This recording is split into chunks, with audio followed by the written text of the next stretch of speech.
Ahoy! You may remember that when Hamish Blake and Andy Lee announced late last year that 2017 would be their last year on radio, no one was even remotely okay. You see, people who listen to Hamish and Andy love Hamish and Andy. They know Andy hates his birthday, so therefore begin every call to the show by wishing him a happy birthday. They know that the producer of the show, Cackler Jack, is building his house from scratch, which will never end well because Jack happens to know precisely nothing about building or houses. They know Hamish is fast and loose, while Andy becomes very upset by disruptions to order and efficiency. And they know that no other radio show is quite so ridiculous, quite so original, and quite so funny.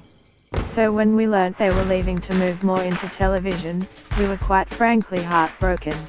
Listen, Claire Steffens and Laura Boduke on Hamish and Andy's true story.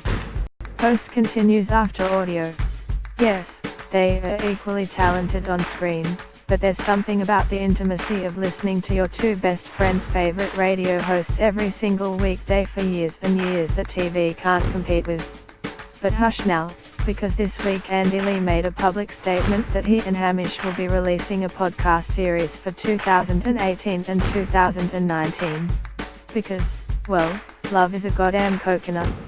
If we wrote a song in 10 minimum and gave it to one of Australia's best performers, could he convince a room full of radio execs it's his NXT single? Pick twitter.com/miltoolzuel. Hamish and Andy, at Hamish Heyday, October the 20th, 2017. Previously the podcast has been the radio show, now it is a show purely made for the podcasting format, Andy said. Hamish and Andy will produce 40 podcasts over the next 2 years, which will be released on Podcast One and iTunes. Andy said while it's going to sound pretty similar, it's our voices, they are excited to be purely in the podcasting world. Thank you.